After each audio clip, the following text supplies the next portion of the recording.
Welcome everybody. My name's Vicky Henner. I am your trainer. This is the Diploma of Community Services and we are doing the unit CHCPRP003 and that is reflect on and improve own professional practice. So this unit is about you looking after you. It's definitely a unit where we want you to be able to know how to care for yourself. Let me just see if I can get this slide working for me. Just one moment. Wonderful. Thank you so much for that. So yes, CHCPRP003, Diploma of Community Services, and this is reflect on and improve our own professional practice.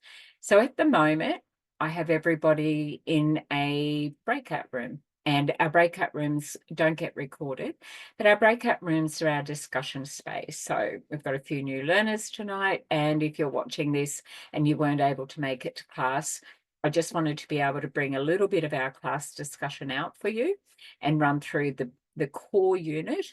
This one is something that you definitely need to be able to look after yourself in community service work, regardless of the roles that we have. But also it gives us a framework to be able to help our clients. So just in this space here.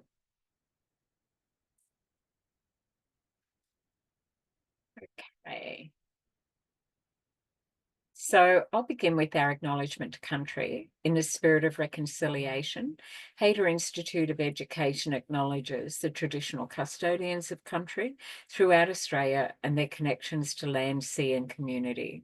We recognise Aboriginal and Torres Strait Islander people as the first inhabitants of this nation and the traditional custodians of the land on which we work, live and study.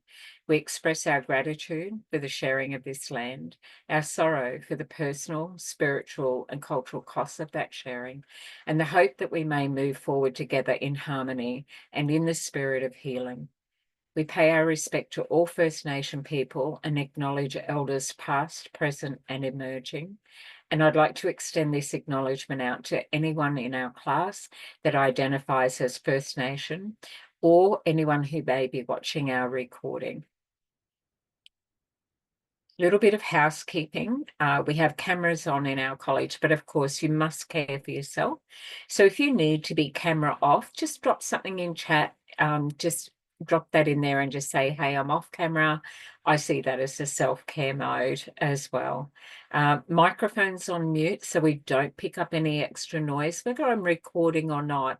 It actually can be unsettling. We have people who learn a lot through how they listen, that audio learner, that audio. So we really do need to have that space quiet. Class break times, I try and do those, but I tend to get immersed in the class. So if you need a break, you take a break and I will put you on a break as well. If we're participating in a big class, if we've got more than 6 people, it's great to have our hand up, just so that I know that someone has something to contribute and we want to hear from you. That's on the bottom of your screen in front of you that says react or whatever your device says on your Zoom. And from there, just click on the hand, leave it up, and I will know that you would like to offer something in it on something that we're talking about. When we come into our classes, we are colleagues and peers. We have respectful relationships here. We are working when we come into class. We bring the sector here. We have people who are not in the sector, people who are interested in being in the sector, people who are transitioning from something completely different. And then we have people who have worked in the sector who are looking for this qualification. It may be an upgrade, upskilling, or it could be that you've got a qualification somewhere else and the Diploma of Community Service is the foundation qualification in the community service sector. So with this one, we cover mental health, we cover alcohol and other drugs, we cover diversity, we cover domestic family violence, we cover trauma-informed practice, We cover case management. We cover our self-care and our professional practices. We cover how to run in groups, how to lead advocacy spaces for our clients. So it's very broad. This is the rock of community services work. It's the first one I did, and then anything else I did after that was more around my interest area. And there'll be something in your studies where you go, I'm really drawn to that area, or that's the area that I think I'd like to explore first. Sometimes it can be a good thing that it's so broad and covers lots of things. Then it can be a little difficult to find your niche. I don't know where I want to go or what I want to be doing with this. We have a work placement component. When you get about 50% through your studies, some things will be a little clearer, and work placement will help you with that. If you're ever stuck, though, you can always come to me as your trainer, and I'll give you all that, how to contact me as well. We are a no smoking or vaping on camera. I hope you could respect that. We wouldn't do that if we were face to face in our training room, so we don't do that in class. But you're working from home, so make sure that you just go off camera and manage that side yourself. Some of our content can be triggering for us. I do not want you to think any subject cannot trigger someone in our room. It can. It depends on our lived experience, how something may have impacted us. Just because something may not trigger us does not mean that there isn't something in there that is triggering for another person. So we go gently in this space. We approach everything with that positive mindset. And if it's real for somebody, we step in and we care and support each other in a compassionate, non-judgmental way, the same way as what we would where we're working with our clients. So we try it on for size when we're in class, where by the time you get into the sector, by the time you get into work placement, you'll go, this is familiar for me. There will not be a gap between class and being a worker in the sector. And be kind to yourself. So make sure you take the time for balance. Find your study mode. You will have written, which we call our knowledge evidence, and that's quizzes and some written work, some projects in your assessments, and we have practitioner skills. So our skills evidence, which we do in role plays. So the role plays can be a little daunting for some people. I'm not looking for movie stars. There are no Logies in this class.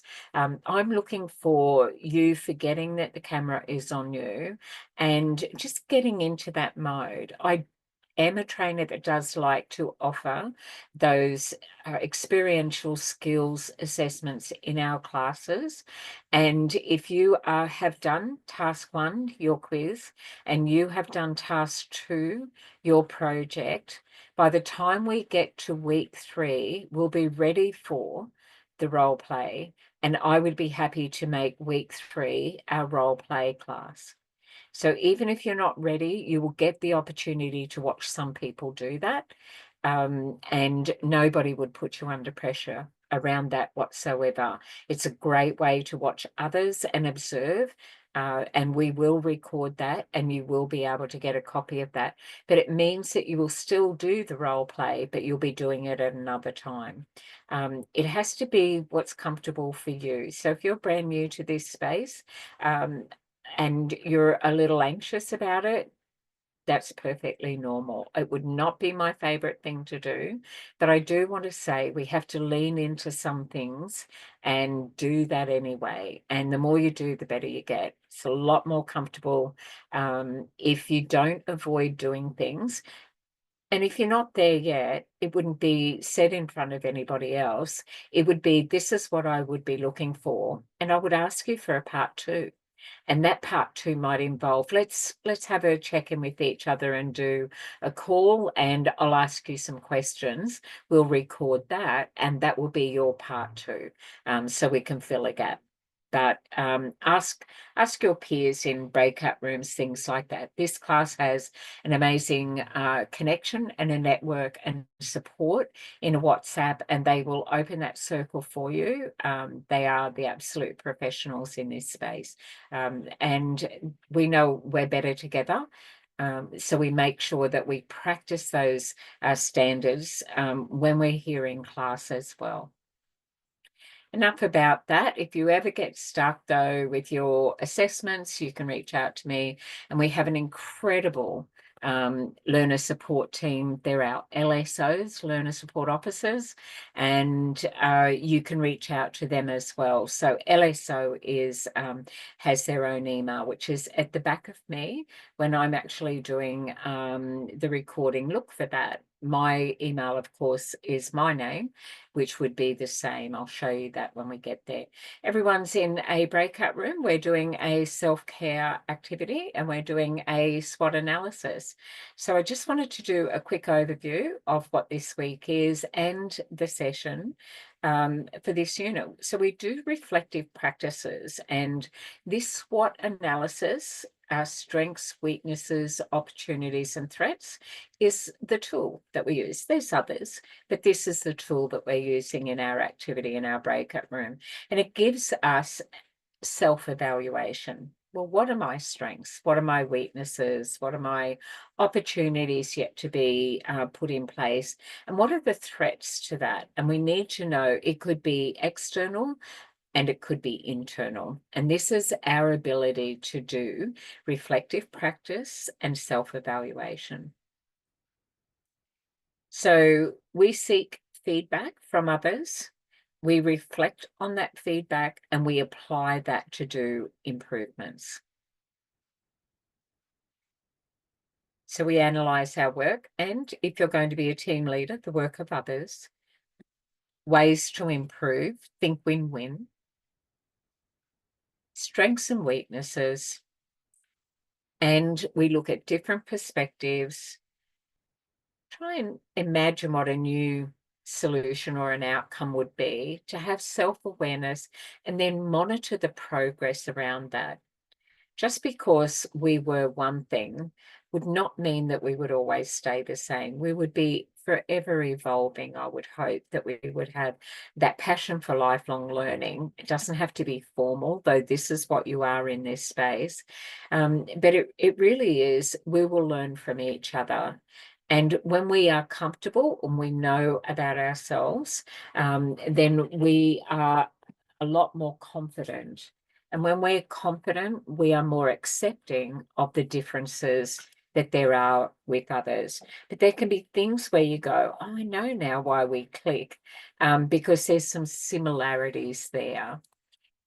So we bring in different lived experiences, perspectives, experiences. It can be daunting starting new study. It can be daunting starting a new job. So we look for feedback, we reflect on that, and again, in our self-evaluation, we improve our own practice. We give ourselves feedback. Gosh, I've heard that more than once. I might have to dig a little deeper on that. I might read some more and research some more, and then I'm going to improve that practice. So I'm comfortable saying those things with management who I report to and within my team, but it must be a safe environment for people to be able to do that. That respect, that trust has to be there before we really share our authentic self. Otherwise, we can share as much as we feel comfortable with. A good formula in the workplace is 95% professional and 5% personal. But that's my formula. Yours might be, no, I kind of like 50-50. That's how I kind of roll in a job. And your 50 personal and your 50 professional will be completely different to mine. So they may blend beautifully. I find 95% professional, 5% personal is comfortable space for me. What's your comfortable balance, I wonder?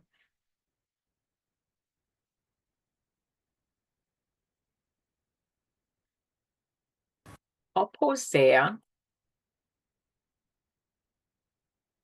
We are going to come back and have a class discussion after everybody is out of their breakout room. So I'll just pause until they return and they'll be back with us shortly.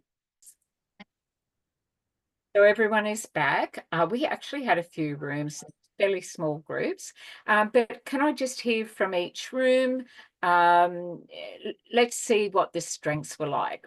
What kind of words were we talking about? How did we describe that? Who had some strengths in their room? Michelle, can we start with you, your room? Yeah, definitely. Yeah. I had Millie, and we did have Jessie a little bit. She was driving, but you did manage to listen a little bit.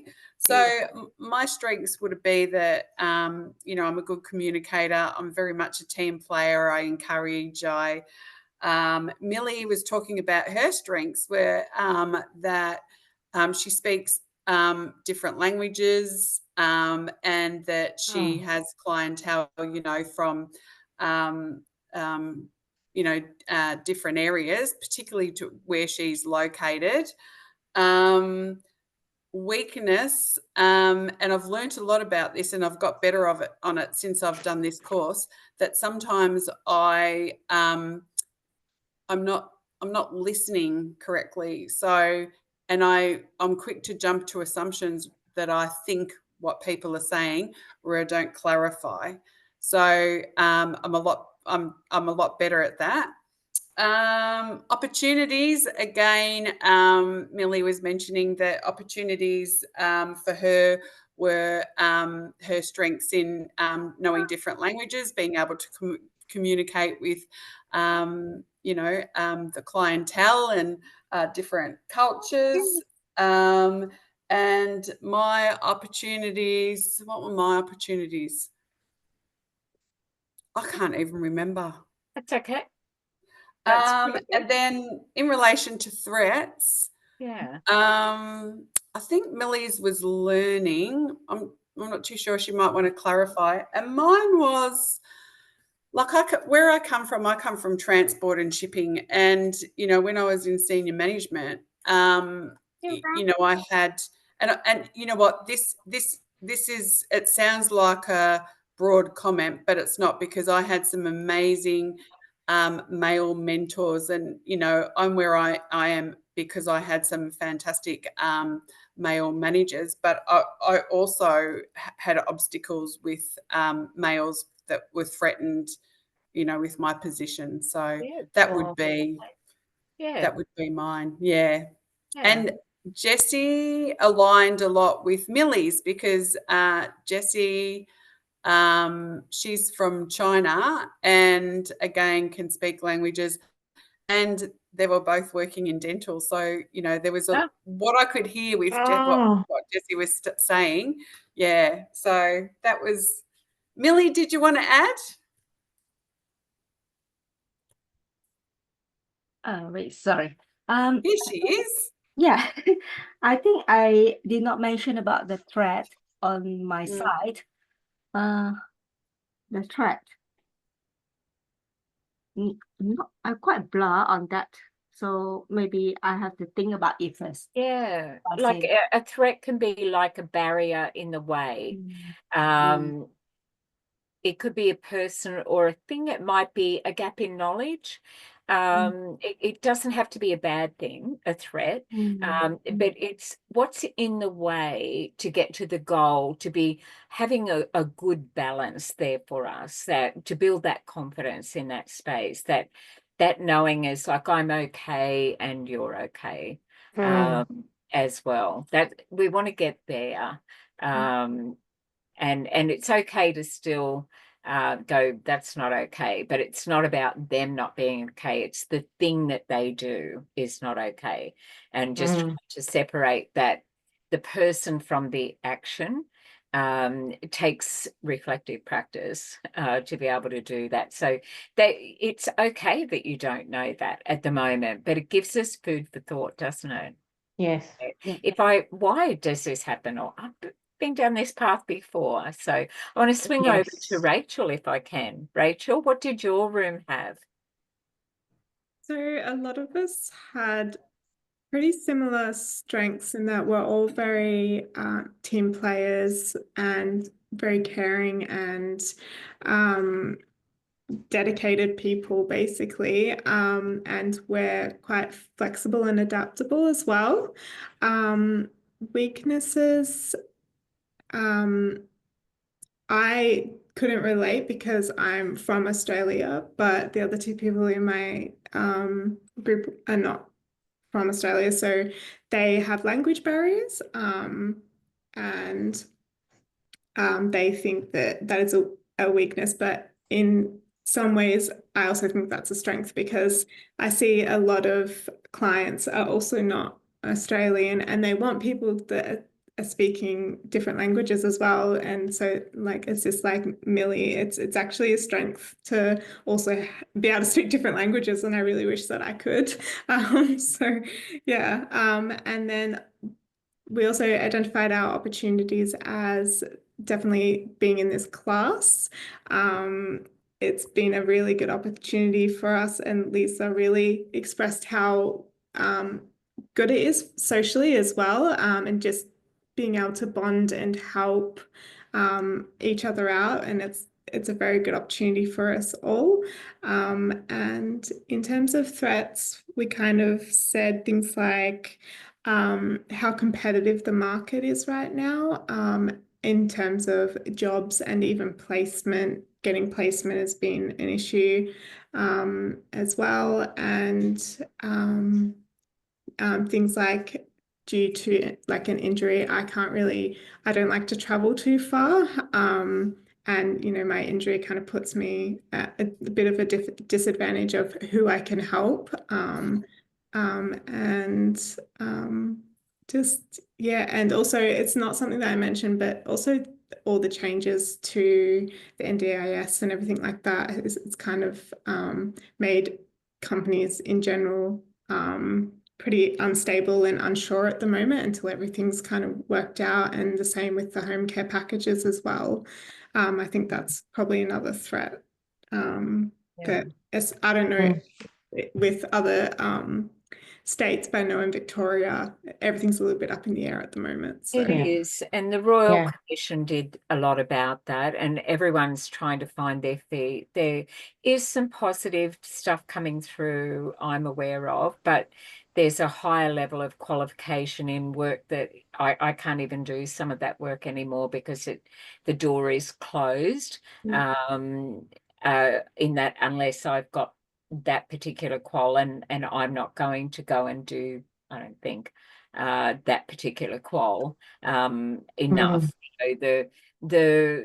The pain and reward has to be there. Will I go through the pain of doing that just to be able to say I've got it on a piece of paper? I do enjoy reading, but I could read anything at the moment. And I prefer to read how to best help my clients at the moment rather than that. So thank you, Rachel. That's great. Dadi, what was your room talking about with their strengths and weaknesses, opportunities and threats? I think we also had kind of something similar with the strength, like communication, team player, and as Mel has worked in all different areas, so I think that's a strength as well too, that she knows everything. Weaknesses, I don't remember what we spoke, but I think opportunities, we also had that, what we're going to gain from the community, what course we're doing and how we're going to use that thing. And then we thought the same thing, the barrier thing, the threat that we don't have an experience. Like I'm pretty new to that community services. She's going to be new as well. Yes. And so that's going to be a bit of barrier because we don't have experience. So that's what we were attacking. And Teresa is her first class today with us. So we were just making her comfortable to talk to us and do that. So she did really well. So that was nice. So yeah, I don't remember. Mel, do you remember what we spoke about weaknesses? You didn't. Sounds like you didn't focus on the negative side of things. The weaknesses we sort of just spoke about, like not having the experience For myself, because I have kind of jumped from one industry to the other over the last 15 months, like that could be a bit of a weakness because I haven't stayed in any one place for a long time. But I think it was more like we had like health, knowledge, experience, just that sort of stuff. Yeah, I can actually relate to that, Mel. I did think once, it was a 3-month probationary period, and the week before that came up, I got headhunted for another job, and I just thought, yeah, look, I didn't think I was a good fit for them, and I liked the person. I ended up going on their board for them. It was important to me that I left. I mean, I'd actually had a KPI to reach, and I had it done in the first 90 days. And I thought, well, now what am I going to do? So it just needed maintaining, and anyone could do that. So I had done what they needed. And it was amazing, and everyone was great. But it was working with people who had severe mental health issues. I had to design and create a program, and we called it Restart. So we had accountants that were going to go in and do archiving. We had people who could not go back into the work that they were doing because they had been unwell, or the work, if they went back to it, would be very triggering, and they had to have a different path. So we just went back to the beginning, and it was a great program. But that's why they hired me, was to create it, to help people navigate that, build the confidence to be able to go out and be earning or learning. And then so they did. And then I thought, well, now what? So she said, oh, you can go over and work with these area. And I'm going, no, that's not what I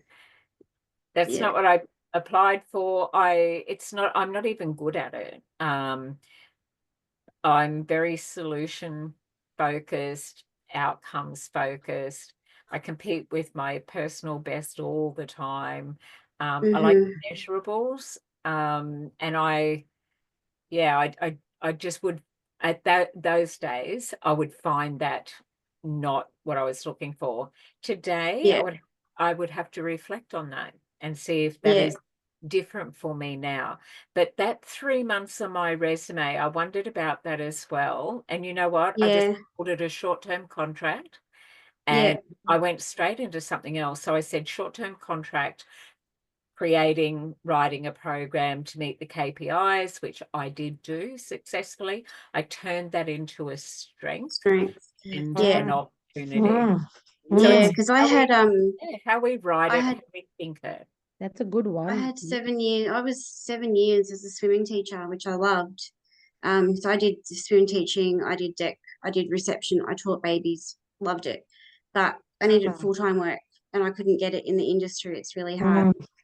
So I went into corrections, and because I had always wanted to do that, but 3 months into as a prison officer in a maximum security prison, it wasn't what I signed up for originally. I actually accepted that position based on going to a medium security. So I did that, and then I did services at a hotel.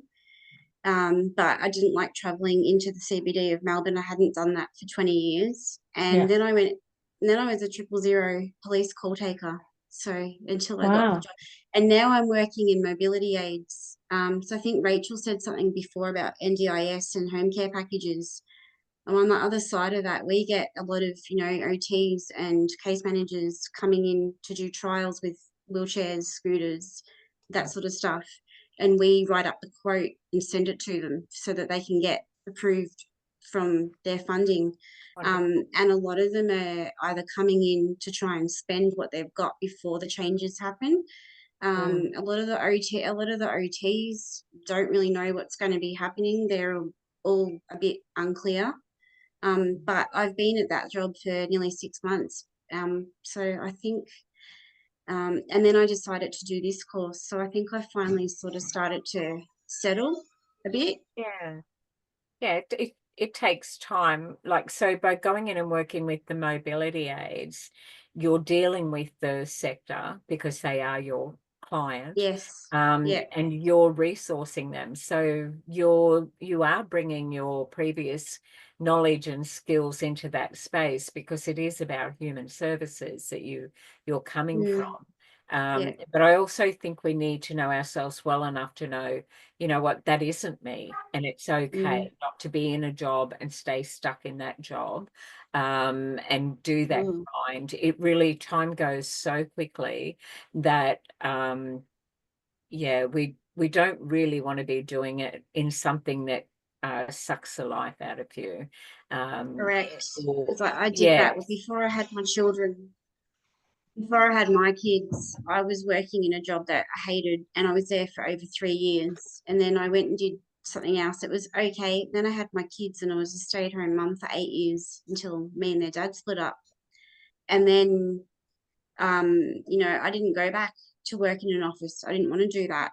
And yeah, like the swim teaching was something that I absolutely loved, but it's just hard to get full-time work doing that. So, Yeah. and I think, you know, going from something that I loved to something that I thought I'd like in the prisons, and then Yeah. that didn't work. It was just sort of hard to find my feet. Yeah, I think they're stepping stones. I think you are finding, you're just putting one foot in front of the other. It'll lead to exactly where you needed to. And you wouldn't have got there any other way either, Mel. Well, I actually, what made me decide to study this area is listening to the radio. They were talking about family and domestic violence, and having 8 years of lived experience in that.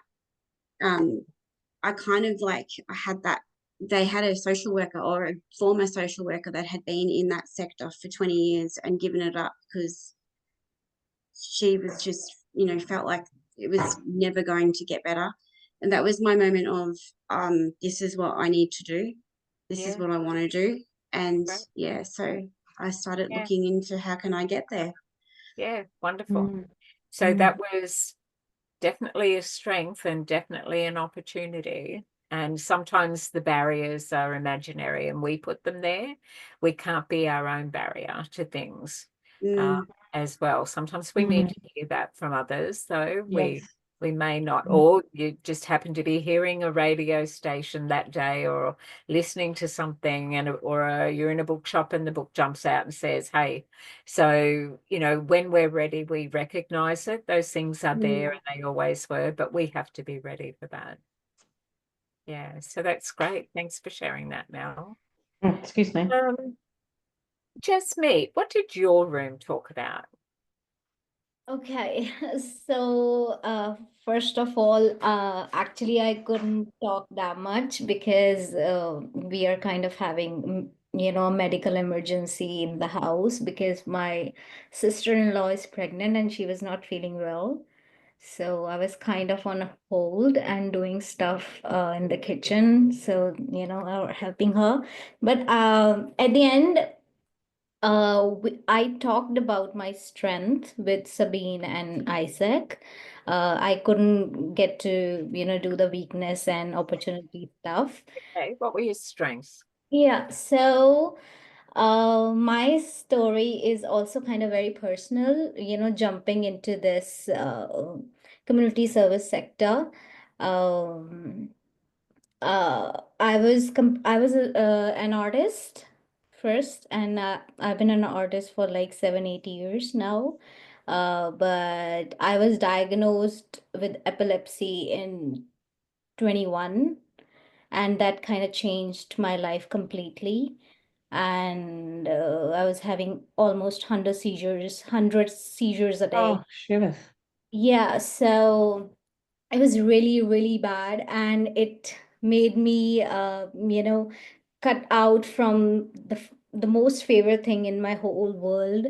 That was my life, and I couldn't perform on the stage.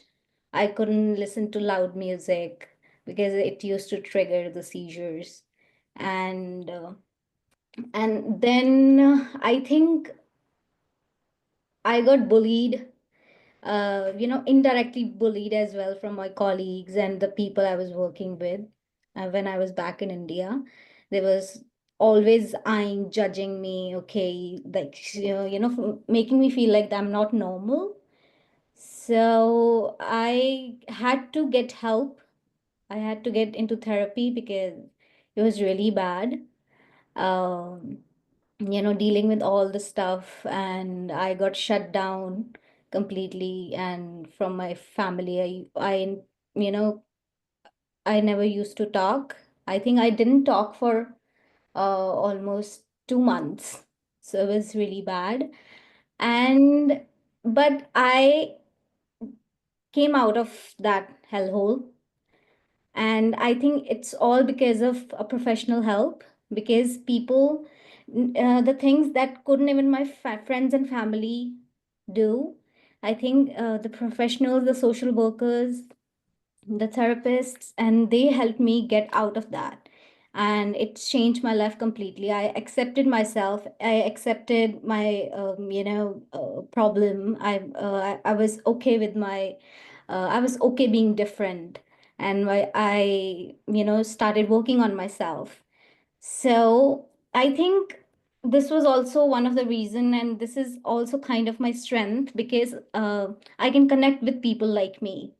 I can connect with, what people are going through. It makes me more empathetic, more compassionate, and I can talk to them what they're going through. So I think this was the reason. This was completely the reason, and I will thank Natasha, my therapist. She was from Delhi, and I think with her help and from I think over 18 months, I'm seizure free. So I'm not Wow. thinking about anything. I'm Gosh. completely feeling normal. And I just got my driver's license. And Oh, wow. yeah, Well I'm done. really happy. Well done. Yeah, and I think if I can do that, I can, come out of that horrible situation, then I can help so many people. You can. Yeah, Yeah, just I like can see me. So that. I think these are my strengths. Yeah. And moreover, my family, from the very beginning, we are very charitable. This is kind of a tradition in my family that is going on for generations, from like our great grandfathers. And we have a tradition that we have to do charities every year. And my father and my mother used to take all me and my siblings to aged care uh, when we were children, to Wow. aged care.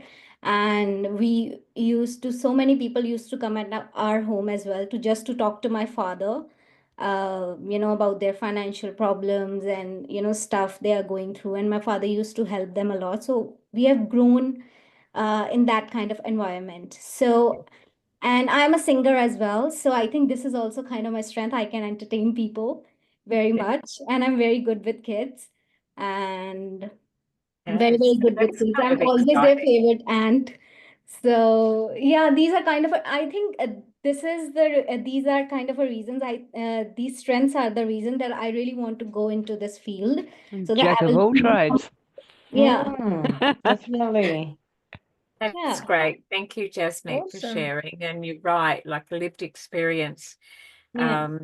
you get it. And you're never going to just tick and flick those boxes. But this is knowing ourselves, and we have to draw on that.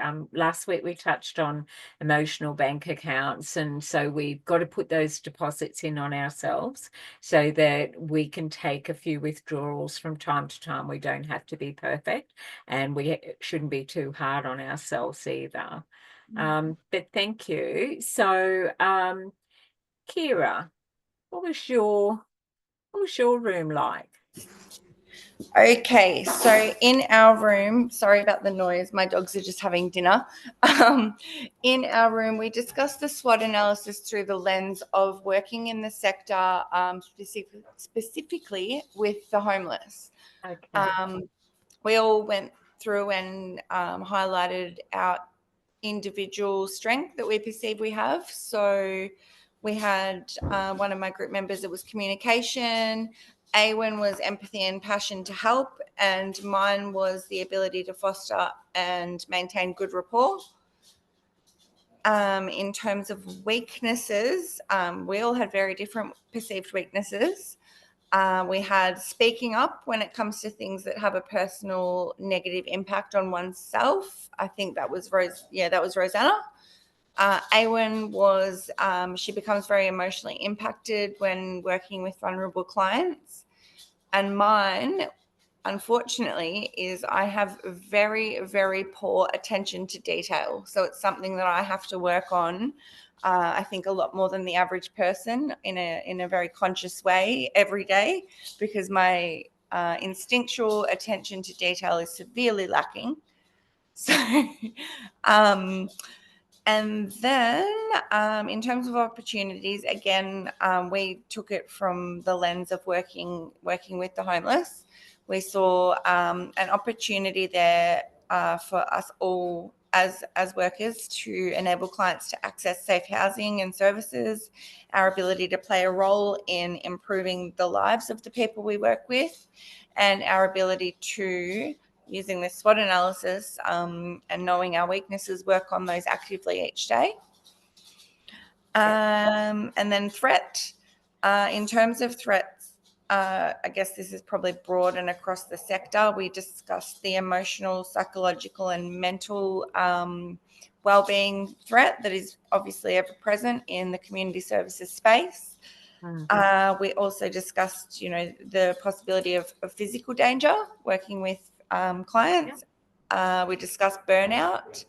I use the example of when I was in the healthcare space working throughout COVID. Myself, my team, and a lot of my nurses and carers experienced severe burnout just because of the way of everything, and lack of work-life balance was another perceived that we discussed. Yeah, that's great. That's good. So can I give you some feedback that your attention to detail in summarizing was spot on? Oh, thank you. On point, on task, good all. Yeah. You didn't miss a thing in that, Kira. Thank you. I really appreciate the feedback. We had a very good time. We had a fantastic time together. Yeah, lovely. Points together, and we had time to look and talk to her dogs. We had a couple of visits.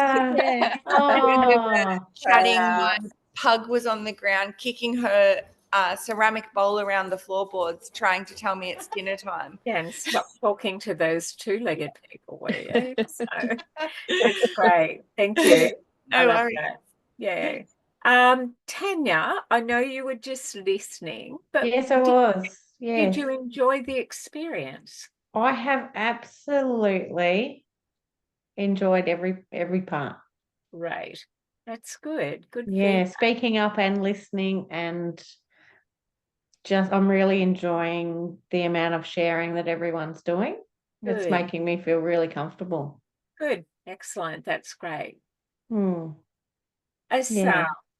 What was your room coming up with? What did you have going on? We came up with for strengths. I'm not sure of everyone's names just at the moment.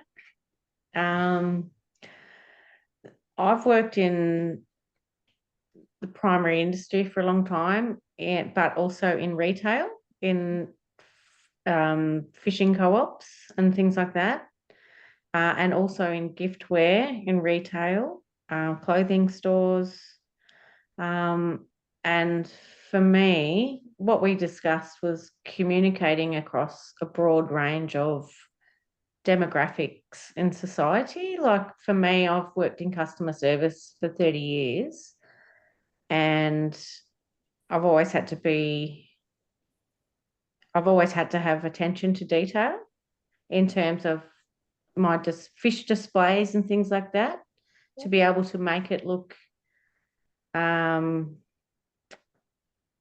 saleable and exciting for customers. Yeah. So I've always had to use my display windows in a creative way, but also use my language in a creative way. Yeah. Because I'm also exposed to different cultures, different nationalities, different demographic, different. I also work in tourism, I guess, in a sense. Yeah. Yeah, so making the sales encounter enthusiastic and exciting for people visiting the area. Yeah. Lisa, what's your room like? What was going on there?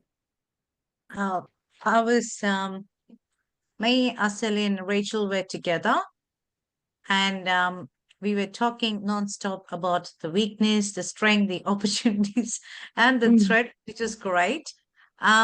We came up with similar ones like being a good listener, having a good communication skill, yeah, being creative and hardworking are the strengths, and also like I think in this scenario where we are working, having a good knowledge about the cultural background is a huge positive. And I think that's a incredible strength if one of them has it, because we deal with people from different community background. So having a good knowledge about it is a huge strength. About the weakness, I think me and Asal, Rachel did mention that we did have issues when we because it's from the background that we come from, and when it comes to speaking or understanding, there's always a language barrier for me. Especially, I've felt it. No offense to people from Ireland, but when Irish people speak to me, I find it very difficult to understand because they've got huge accent and words are pretty strong. And I have to I feel like a dumb person when I say, "Oh, could you please repeat it?" Not once, not twice, but a couple of times. So trying to understand sometimes is a huge difficulty. I'm like Especially that with when Scottish. yeah, Me too. I love the yeah. sound of it. Yeah, they do sound Difficult to very sweet, and understand. I don't want to use that word, but yeah, but I can't understand what they're saying, so there's no point being. It's so interesting when you do that, because we have a diverse group in Hader and that as well. But we would never, with ESL or English as another language, we would never say, I can't understand a word that you're saying, or I don't understand you. But funnily enough, everyone will be comfortable saying to me as a neurodivergent, I don't understand what you mean. And I'm going, you can't say that to me any more than you can say it to somebody else. And they're going, so what? Yeah. I'm going, you can't say that to me. Yeah. You can. I'm okay with it, but I'm going to let you know, you've got to really think about this. But it depends, Lisa, on where they come from in Ireland. I never thought I was dumb, but I did think I was hearing impaired. I'm going, it doesn't matter how many times you say it, I can't hear you. I can't find the words, and I can sit in a whole dinner conversation and go, no clues going on here. I'm just hoping I'm nodding in the right place and listening. But it depends. We've got, I thought we had an Irish person that I hired and recruited in our team, but it turns out they're in one part of England, and the dialogue is very strong, their dialect there. And so you can be in one end of New Zealand and in the bottom end in the South Island, like around Dunedin and that, and Invercargill, like really thick accents. And I'm just going, yeah, they're all the same country, but it's language is very important. Yes. But I understand that you want to, and it's out of respect. But it can be hard to catch those words sometimes. So it's like your English is very good. So Thank you. it's not yours.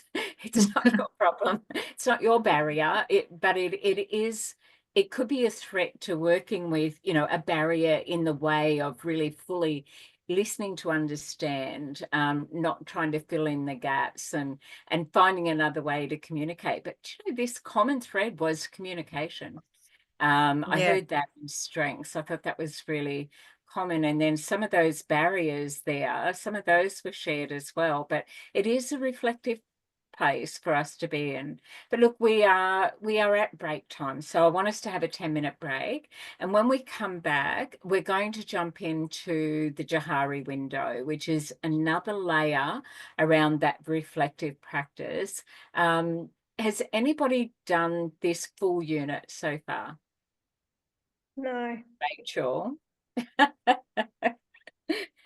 She's my speedy learner. I tell you, if I don't get into marking a lot, not as much as I'd like to in assessments, but when I go in there, only trainers mark the role plays, by the way, not just, we have just assessors at Hader, but only the trainers do. When I go in there, go, there she is again. Look at her go. Wow. Like, Is that task 1, task? task 2, task 3. So Gosh. Is that 003?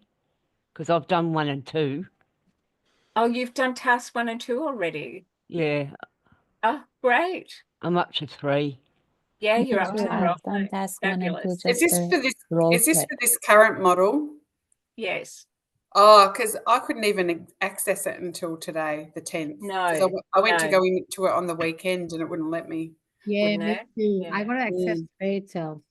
Yeah, so you can email LSO, or you can let me know, have you got enough units opened up ahead of time though? Like you can just say, I want more units opened up. Like you're heading into your RPL in your workplace, yeah? So It gave me excuse, Vicky. In my head, I was like, oh, well, it's not there. I don't have to do it. All right, I don't have to allow it. Oh, I like your thinking. Oh, take the pressure off. Look at that. Now, I was going to study and now I can't. There you go. Oh, damn. Wishful thinking. Instead. All right, that's a great idea. All right, let's take 10 minutes break. Let's come back and do our Johari. If I didn't get around to your room, that's okay. Make sure that we jump in and we get you in this Johari space.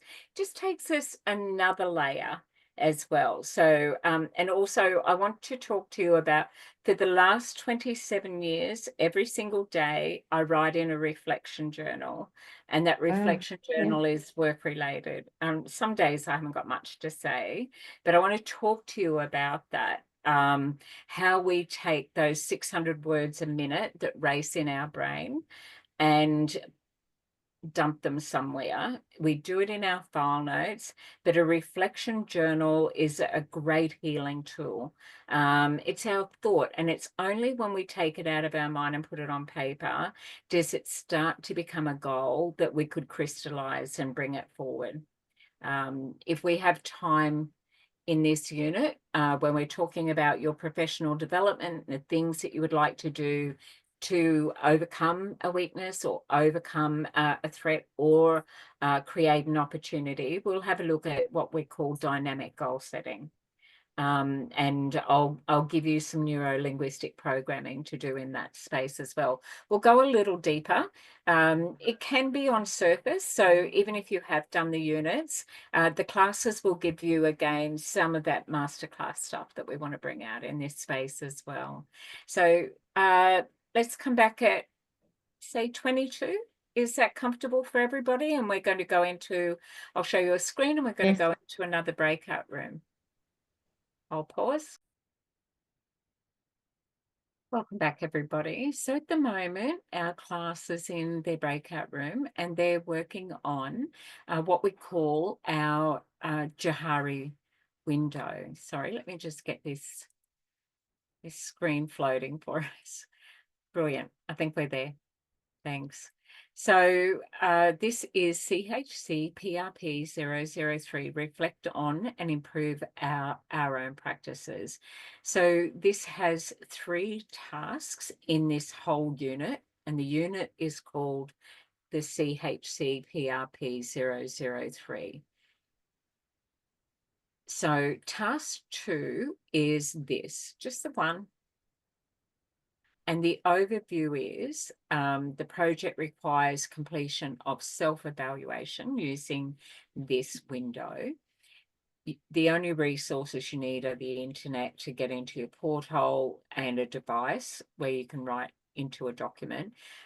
and then access to this here. So you need to complete this in your own time. You'll be advised of the due date for the task. So whenever you finish your qualification is the due date for everything. So there's no penalty whatsoever. But what happens if you get something wrong? You will get 3 attempts at that. So let's have a look at the Johari window. So that's just what this is. It is actually an easy project to do. So item 1 is task instructions. You will use the Johari window for self-evaluation. And here, right here, it has got the link, Johari window template. When you go to the instructions page, that should be there for you. If you've got any tech difficulties, you can request from our learner support officers to open that for you. If this isn't yet in your portal, it should come through on the day that we start that. It may be there now. If you refresh, go into your resources and then go into your assessments, your learnings. You will fill in all 4 quadrants of the framework based on what you know about yourself in relation to other people. So they know about me or they don't know about me. It's somewhere where we think critically and quite deeply about who we are on our professional journey to become a community service worker. It's useful to consider both in a professional light as well as outside of your work, because we are humans going into the human service sector. So these 2 parts of ourselves is where our healthy professional boundaries lie as well. After filling in the window, respond to the 3 questions in the template. The questions are designed for you to analyse your responses and consider actions or strategies that will help you expand and open that quadrant up a little bit more. And that's it. That is task 2. That's our project there. So I'll stop sharing there.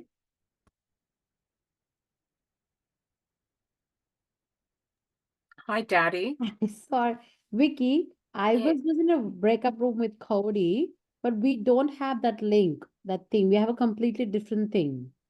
Okay, do you know how to take a snip of the screen if I put that back up for you? Do you know how to Yeah, or just take, yeah, like let me just on the mobile or something, you want to say? yeah, I'll just Yeah. bring that back up for And how us. do I do the task then? Like, how do Oh, I you don't, this is just for our exercise. I need to get that sorted, Daddy. Okay. Just Okay. tonight, I just want you to, you can talk about this together if you like. You know, Yeah. you can write it down on a piece of paper. Oh, okay, sure. Yeah, I'm not asking you to fill the one in on your screen, but this is what's in your portal, or it should be. And if it's not, Daddy, I need to get that sorted for you. Okay, sure. No worries. Okay. Yeah. Yeah. So if you take even your phone, if you take a photo of it, it's only got the 4 quadrants. Yeah. Yeah. I've done Can that. you, So can this is you, just for reference part, nothing to fill in that part. sorry? So this, what you're showing me, Yes. I don't have this as in an assignment. Like It should be in your assignment. I have a completely different thing. You have? I have a completely different thing. It says, uh, like a research report. Okay, just a second. Yeah. I'm just going to go into the portal, Yeah. Accelerate, and I'm going to show you Yeah. what it says in here. Sorry. So this is task 2. I don't So, have this one. I have a very different one.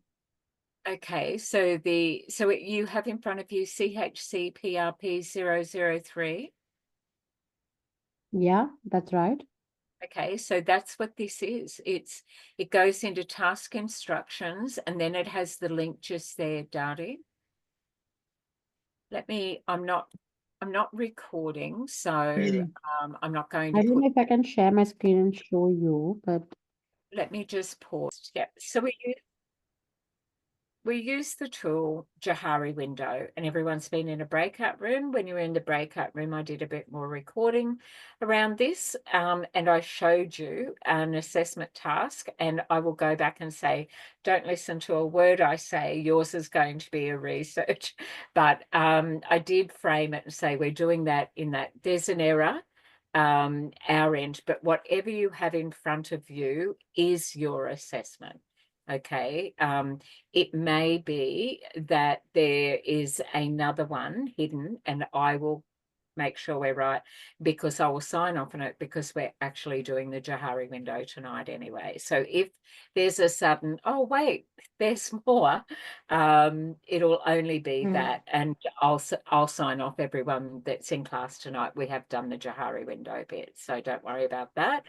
But let's have a look at what is known, what is what we know and others know about us, what we know and is unknown to others, what is known to others, unknown to us, and what is yet to be discovered. What's that mystery? And is there something in the back of your mind thinking, maybe there is that something, and you don't have to share. This is not about disclosing. This is about a thoughtful, mindful moment for you in a positive way. So which room would like to do some sharing about their Johari window? Well, I asked Jessie, because she'd done the exercise, if she'd like to share, and she said that she felt she was comfortable to.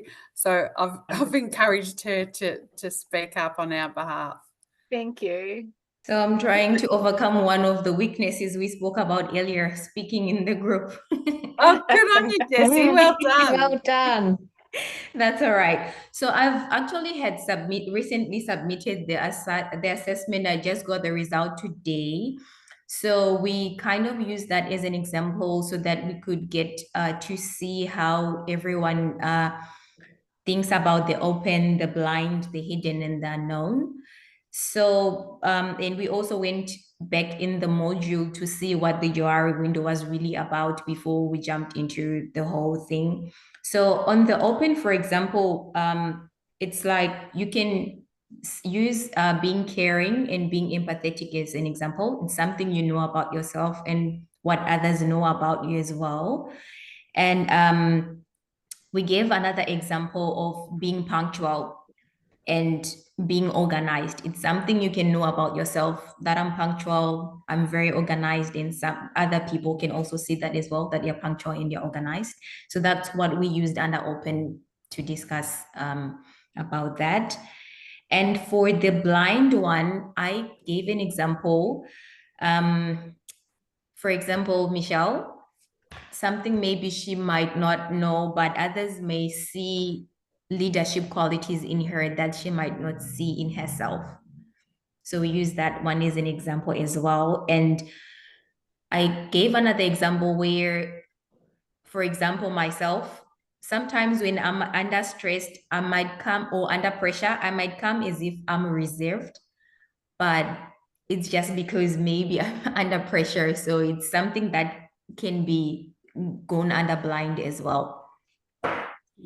And in the hidden, I think we spoke about it in the strength and weaknesses, that self-doubt. Under the hidden, I might not want to jump into doing other things because I don't know if I can do it or if I don't know how to do it, especially when I'm learning something new like this course, because I've been doing dental assisting, and now I'm doing community services. So I would definitely self-doubt myself in so many things, that can I do it? Can I not do it? Or am I capable or am I not capable? But others in the group might see if I'm capable or not of, certain things. And then in the unknown, we use the ability to cope under stress and situation, for example, in community services. For example, we took Michelle. She might not know that how she's handling stress is really a better way than if I'm to be in that under like the same situation, if I'm to put myself in her shoes. So that can go into unknown as well.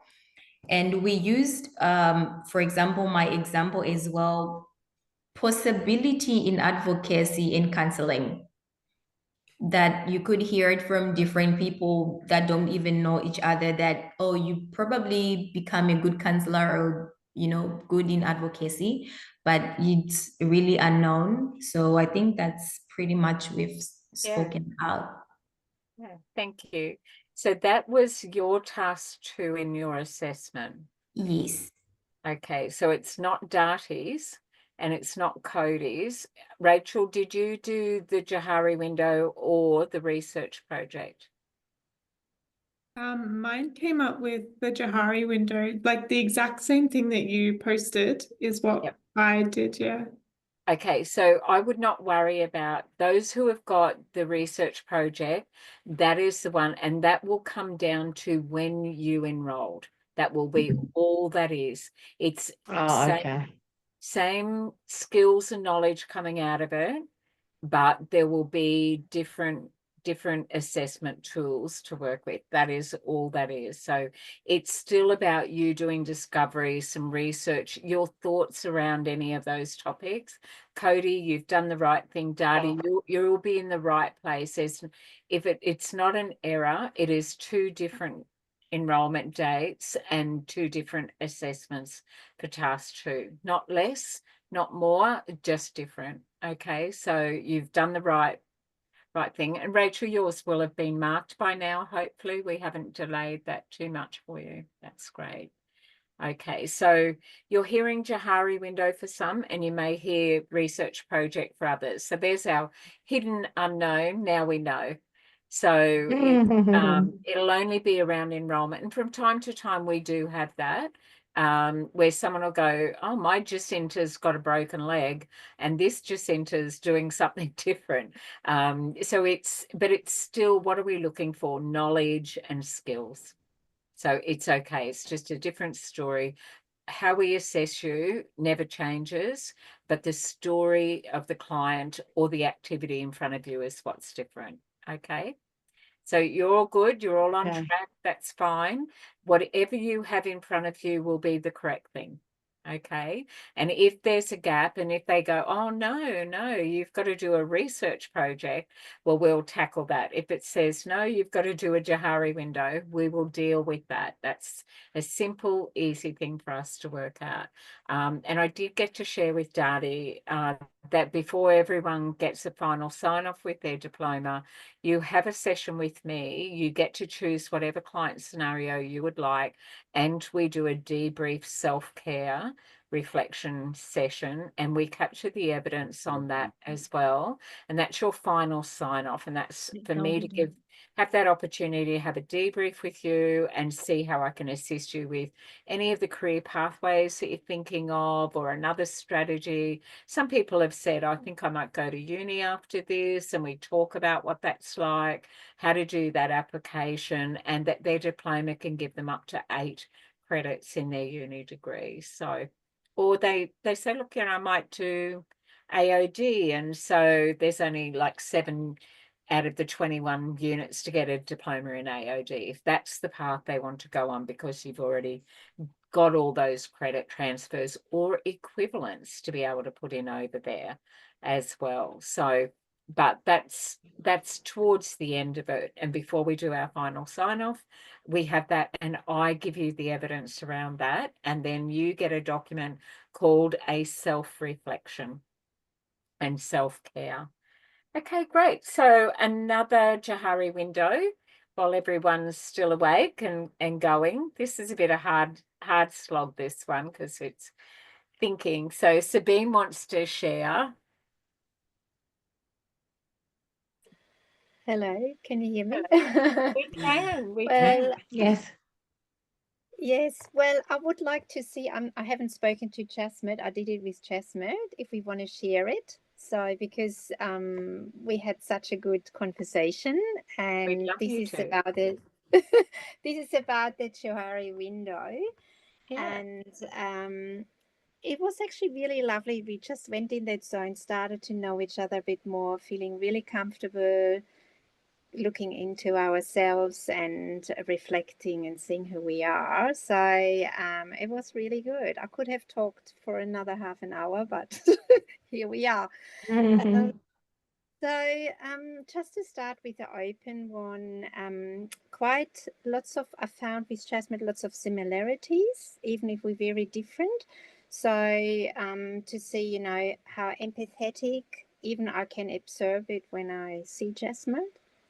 Creative, love relationships, friends, work, respectful, helpful, good listener, and being honest. And it just was camouflaging into each other. So this is what I could observe with Chestnut. And I'm not sure if Chestnut, if you want to share maybe the blind spot, what we discovered. Yeah, so I think thank you, Sabine, for first of all. I'm not that good that you are. Thank you for this so, cute introduction. Oh. Okay, so blind quadrant represents that what others know about you, but you do not know about yourself. And what Sabine told me that, sorry, I forgot about that. But I think I told her that I sometimes people, uh, they have told me that I can be quite intimidating to them. And just because I was, quite open about my life when I was growing up, and we are from, a very different cultural background, in back in our country, India, and my hometown, it was a very small town. And the family returned from US, and my grandparents and my parents were from US. So we had different kind of thoughts, and or the way we spoke, and the way we do things, it was quite different. And so people used to tell me that I'm unapproachable and intimidating to them. So I didn't know that about myself. So maybe not in a negative way, but sometimes they also told me that it can be really positive. So we feel like we are, kind of want to talk to you, but we can't. So I think, yeah. So That's I think interesting. Really interesting. Yes. Thank you. I thought it was really good to share, and it was a very good example of being a blind spot. Even I said to Jasmine about cultural differences, like how different we are, and sometimes we're not aware, and things can come across in a different way. Yes. When we come from different culture, and it can be mismatched or misunderstood too. Yeah. It can be, The yes. word protection comes to mind. Yes, and for me too. Yes, thanks, Jasmine, so much for sharing. I thought it was really good how you explained it. Coming back to the Johari window, so we have now the hidden one, which means what I know about myself and others don't, and it was actually quite similar too with Jasmine. So from my side is obviously English is my second language, and I'm looking very brave here speaking, but inside myself, I'm not as confident what you think I am. and everything takes so much longer for me to really get it right. Yeah.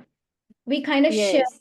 on the outside that, people think that, you are, you think on the spot, you make decision on the spot, but they don't know that I have to call 10 peoples before making any decisions, even, random people. Okay. Sometimes I can be very fickle, but my peers, especially from the people from my workplace, and they don't know, they're like, oh my God, you can take so many good decisions. I should come to you for help. And I was, and inside of me, I'm like, no, please don't come.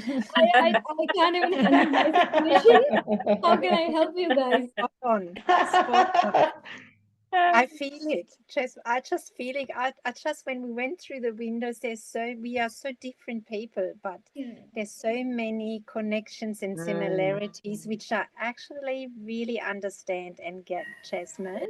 Yeah. And is it okay, Sabine, though, to be Yeah, we different had a really people good in different session. situations? Like that is, I think, Michelle, you know, I get that too, that protective behavior and how we care for ourselves. And Cody, something to add? Yeah, I just wanted to add something to Sabine and Oh, sorry. Yasmin. You both underestimate yourself. Okay, Sabine, you do very well. Very much. And you do very good in role plays and everything, I know. All right. I don't know you, Yasmin, very well, but I reckon we as people, as us, we all underestimate ourselves. That's what I reckon. Yeah. Definitely. No, We thank you, have that kind Cody. of potential. We have that kind of, strength that we don't even know about, that we can handle situations that are, not even in our hands. We can get out of anything in the world. So, yeah. We have to be Well vulnerable said. in this one to be able to work with our clients. But Rachel? Just as Jasmeet said, that's something you can put in your unknown. You have strengths that you don't actually know about unless you or that you haven't discovered yet. So that's one thing that I put in mine, is that I have strengths or areas for growth that I don't even know about yet. Until I'm put in that situation or given the opportunity, I wouldn't know, you know. And same things with like certain situations, high stress situations, or I wouldn't know unless I've been put in that situation how I would react. So these are all unknown things. And I've never been put in a leadership position, really. I mean, apart from kind of Vicky's putting me in some leadership positions during this, so I'm very grateful. But in a workplace, I've never been put in a leadership position. So I wouldn't know if I have what it takes. I wouldn't know. But like as everyone else is saying, I have a lot of self-doubt, and a lot of people probably wouldn't know that I have very bad confidence issues and I don't like public speaking. So this class has been a very good, putting me out of my comfort zone a lot, and I am actually so grateful for it. So thank you, Vicky. You're welcome. Well, it's how I see you. So so now there you go. You've just shown me something that was unknown to me, because it was obvious to me that was where you are, and so I did not see that at all. So we've actually come full circle in that space. It's a very easy thing to see that in each of you as well. But have you heard of the imposter syndrome, where we sometimes think, I don't know why I thought I could do this. I shouldn't do this. We can talk ourselves out of it, or we can find ourselves in an amazing situation. And then the next thing, it's like, I feel like such a fake, an imposter here. Like, what if they ever find out I have no clue what I'm doing in here? Like me with IT sort of stuff. It's like, well, I won't tell them. I will just go in there, and I do, and I laugh and I chuckle and I go, well, I'm a super user. Never thought I'd ever see that. And most people who know me and know that about me will think that's hilarious. But it was one of my whys when I joined Hayder's team, was I wanted to overcome that digital literacy. And I wasn't like unknown to things, but I was a monkey see, monkey do, as long as everything lined up. And then I would find the best person in my team and go, all right, I need you to give me a cheat sheet and don't miss anything. Right click, left click, mouse. I want it all. I absolutely want the whole lot. And they can do this for me. But I was emotional bank depositing, and I've got this for you. Well, you get my clients this, and I'll show you this. So I totally would do that. So we would be thinking win-win and working together in our strengths. But the more I do, the better I get. Do I understand it? Not so much. But to me, I haven't got a strong desire to really understand it. I just need it to do what I need it to do and give me that so it doesn't become my barrier, because it's in my world, it's in my work world. I still get my phone out. My son goes, you can just do that. And I go, no way, really? So it's like, I use my microwave to heat things up. I'm sure it does heaps of other things, but that's all I do with it. Like, I'm not that person. It's like, yeah, heat up, that's it. How many minutes, whatever. Air fryer, you do this, it does that. I don't think about that. That isn't my world at all, but it's an essential must have. So I know that about myself, but I am always in that space, like, I better learn this stuff very quickly, because that'll be my barrier. And I have been in a situation where they've said, you should know this. And the thing is, I know it and I had to do the job. Yeah. I just had this other barrier there and I needed to keep it invisible. But if I am trained by someone that is compassionate, has empathy, makes that situation safe for me, I can learn it. But if I am under pressure or I'm being targeted for the things, all of that other stuff comes in for me. And it's just like my brain will shut down and I can't learn anything. I can't grow, when really it's an opportunity to work with me. It's like, oh, let me show you how. I can work with young people and they go, oh, you do this with your Xbox. I go, oh, cool. All right. Then I learned 10 different handshakes in a month, because that's how the boys roll. So that's okay. I didn't know that either, but it's safe. Brilliant. There, let's connect. Let me show you. And they love doing that. And I want to learn. Some people will not have, they'll see that as your weakness. And like a game of footy, if someone runs out and their knee is bandaged, where do you think they're going to tackle them? Right where they see that weak spot. So we have to be good in where we are, and just keep that narrow margin in there. Don't let that stuff in, and don't be the one that does it to ourselves either. So that's our foundation discussion for this unit, self-reflection. It's the only way that we get to care for ourselves and give ourselves permission to do this as well, because your clients need to know you're strong and on solid ground for them to be able to work with them. And you are going to hear some things that some days it's not going to impact you, but there'll be other days when you're running a little low or you're a bit fatigued or whatever, or it's just that extra story, and it'll hit you hard, really, really hard, because this stuff sneaks up on you. So you could go, if you told me that last Wednesday, I would have been fine. But today, nope. It's just, I can't. It's hard. It can be really hard. And it's not you. It is a whole lot of other things. So where we work is very important, but we also have to be so resilient that even if we are in a storm, we have this calm around us that we take wherever we go. So don't let it in. So thanks, Erwin. Just don't let it in. Just make sure you've got good, healthy, professional boundaries. That's where the respect is. So don't be concerned about having what I call assertive conversations. My assertiveness, and someone may view that as aggressive, but I still that as, how can I help you with that problem you have about me? Because it's not my problem and you can't pass it to me and I'm not going to take it. So, but let me help. Well said. Let me help you with that. Well said. We have to get there, don't we, Tanya? We have to be there, because I can't believe I'm in class. Oh. And I made it. In the right class. In the right class. Oh, you got to check in with us, Tanya. So on a scale of, let's do check in with us. I'm so beyond my depth in IT that I'm just loving it. You're relating. That's great. So I'm relating, and I'm really enjoying it. Wonderful, and thank you for that. You have joined the right class. They're an amazing group, but we do check-in, and I want to do check-in. We should do check-in with Tanya. So Tanya, what we do for check-in is Yeah.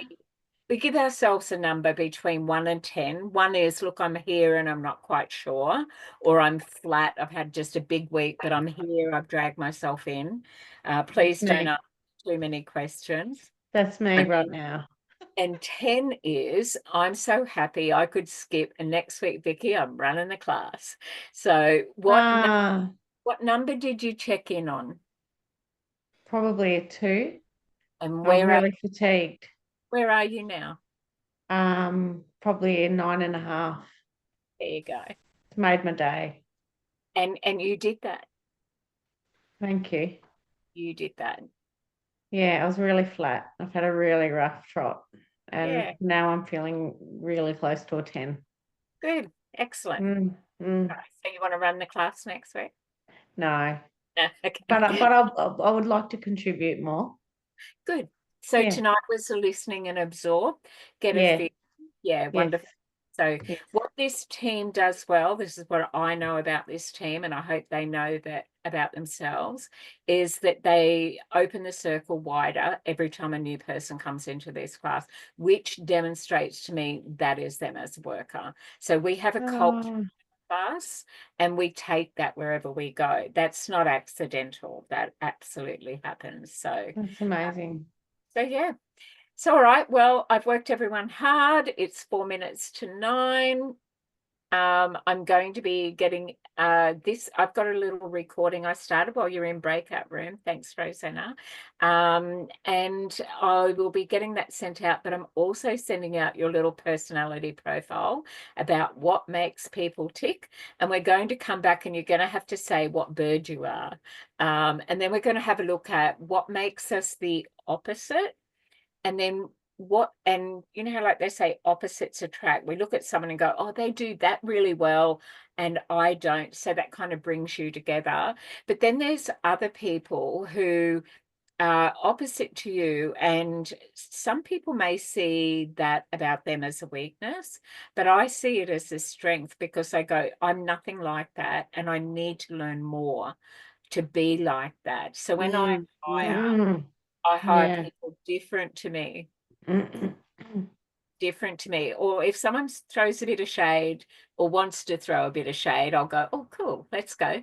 So when they throw a little bit of shade, they'll go, oh, but they don't earn what we earn, whatever. And I'll just say, okay, but quietly, let me show you their outcomes.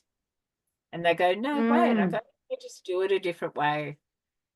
And they're going, I can't believe that. And look at how, and because when I come from corporate, so like Michelle, so if anyone earned 3 times over their wage, they always went on a bonus system. That was it. So, and it was dollar driven. And I showed them how to do that. And we didn't turn it into sales. We did prescription. So I prescribed for you and people would buy. And so I was successful in that and had lots of franchises. However, they would look at that. And so I had 28 staff on the floor. So my background is in hairdressing and deportment and grooming academies and doing franchises. So, and then telling people to spend all of their superannuation on an investment in a business that they can't do and have the knowledge to be able to know if they pick the right team to be able to do that and give a return on their investment. So we did that for a very long time. But when I hire people, I hire a mix. I've got all the birds in there. So we cannot look at someone and go, but they're not like me and I'm showy and I do that, or my peacocks, where they look at the dove and they can't see the worth. But when you show them, if we're measuring everything, the dove helped that peacock reach their full potential and they were quietly doing the same thing. So we have to value those differences in each other and not compare or compete. We should only do that with ourselves. Compete with, did I bring my best self to this space? And if I didn't, then tomorrow I'll do that differently and better. And if I've stuffed up and I've done something that I probably could have done better, I will go back and I'll circle back and I say, you know what, I didn't handle that the way I wanted it. And I had to do that this week with a client. And I said, I could have done that better. And they said, no, it was me. And I said, no, really, it wasn't. I want to say I could have handled that differently. I was under pressure at the time. And they said, no, you gave me something to do and I didn't do it. And they are sort of a client, but they're a lead tenant in a housing program that I'm involved in. And he said, no, you gave me that responsibility and I let you down. And I said, but you didn't. I just, any other day that would have flowed. This week it didn't. And he said, no, I'm not sleeping. So we talked about that. And I said, I think mine was fatigue. So neither of us are sleeping. So I dragged out a meditation, six-year-old meditation, and we both sat in the garden and we did a breathing exercise. So it was he's a 34-year-old single dad with anxiety, and I just said to him, he's got a 4-year-old daughter, which, because he's in stable accommodation, child safety now allow him to have visitation, and she stays every second weekend, which is brilliant.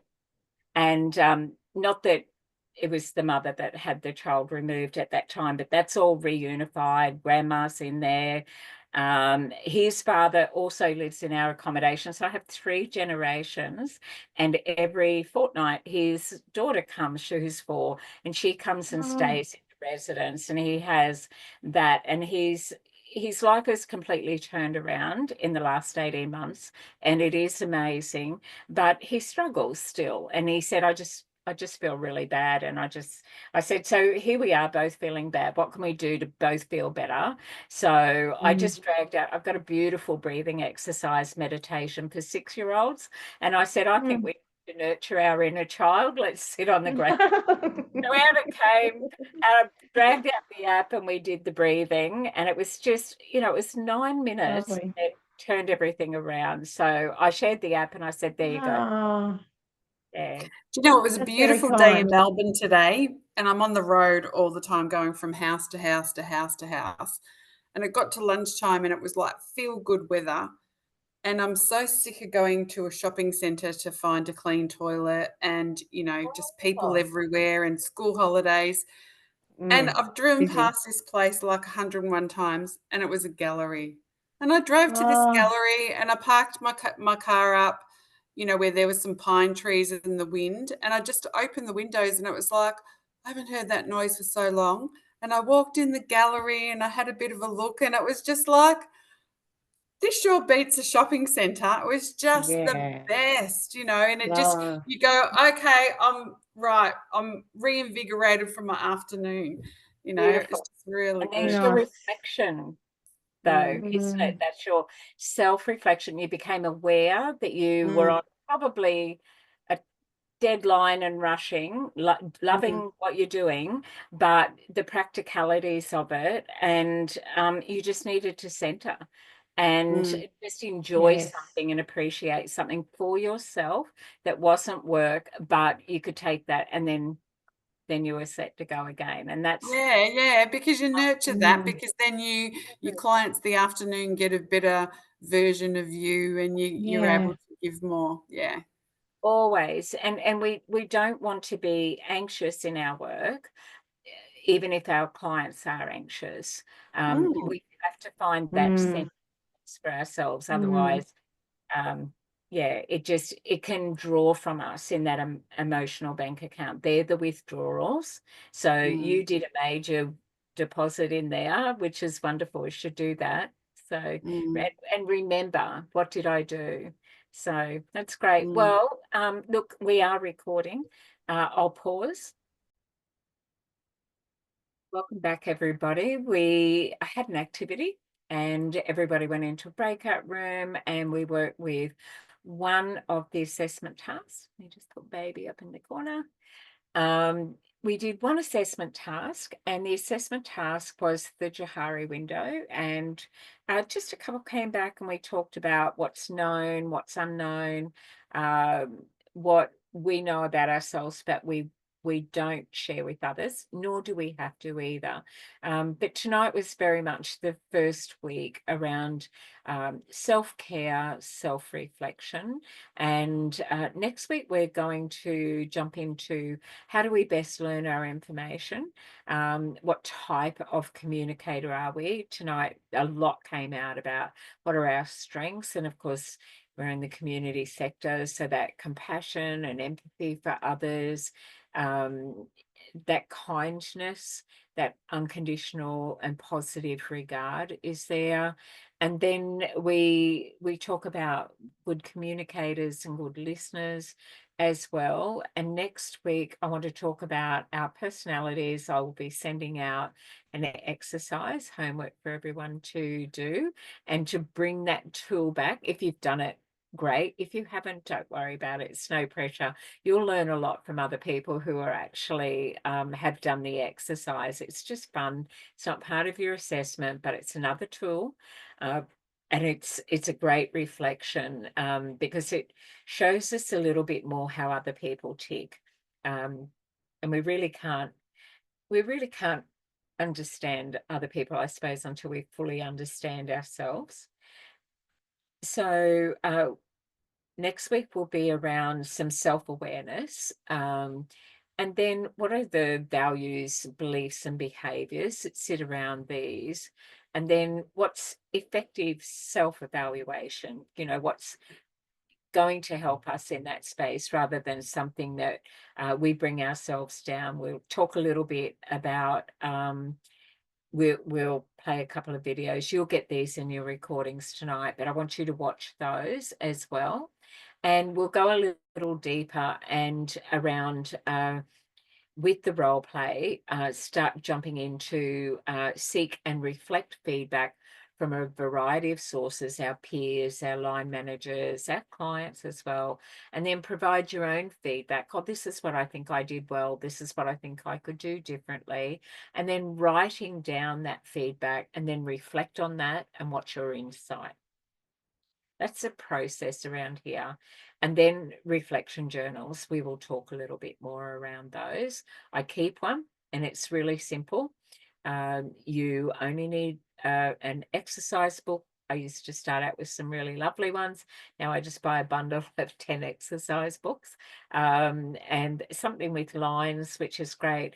But I like to do some art. I now throw watercolors over them. I might on one page have more of a vision kind of board and put that in on one page, but just down the middle I have a positive sign at the heading in one and the negative sign on the other, and I write down what went well for me today and what could I do differently about things tomorrow. And then on the bottom, I'll do some other kind of unusual external things. I might go, well, I drank 6 glasses of water today. That's great.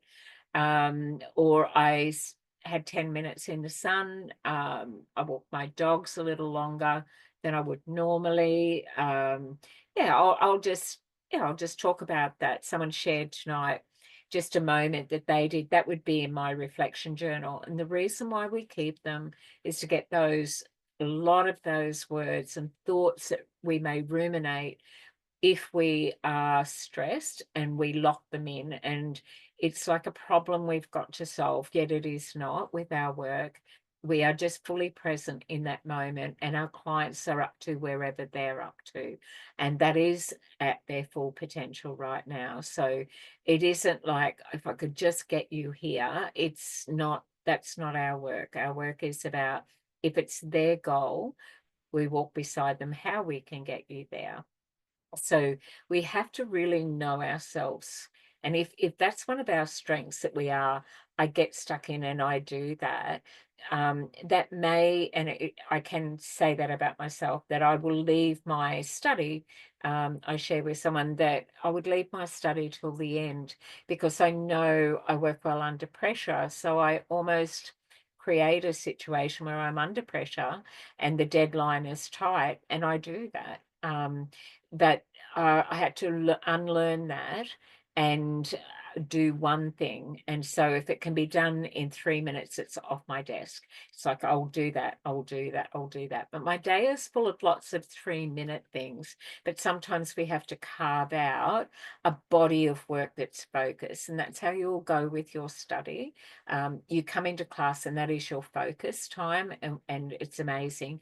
But then when you leave class, you have a body of work that you need to do. We have to enjoy that, the achievement of doing that as well. So next week you will have an exercise. Some will have done it somewhere, but I'd be very interested in seeing that. I will share the 2 birds that I identify with. Once you've got that, you'll have an understanding what I mean. And then why I hire the people that they are, because they complement, they fill those gaps that I can't fill. They'll appeal to a different client in another way. And I can learn from them. The things that I know what I might do well and I could do differently, they're the differently. And I learn from that. And I think I need to have more of that rather than too much of that, because a strength can be a weakness if it's in excess. So we need to be mindful of that as well and get that balance right, so that we are in a good, healthy state doing this work. And that's what this unit is about. It's about self-care and self-reflection in our practice as a worker. So have a wonderful week, and I will send this information out to you. And we'll do more work on this next week. But we covered a bit in task 1 is all yours, learner guide and quiz. And then task 2, we covered the project. We spoke to some about that, the research project, and we spoke to some who have the Johari window in there. So whichever your assessment is, it will only be based around the enrolment date that you had. Both of them are different, but they are the skills we need you to do. Whatever is in front of you, haven't got the wrong one and someone's got the right one, you've got your one, whatever is in your portal. And if it's an error at our end, I will certainly follow that up and double check, but I think we're right. Okay, so have a great week, and we'll all catch up with each other then. And your recording will come out to you soon.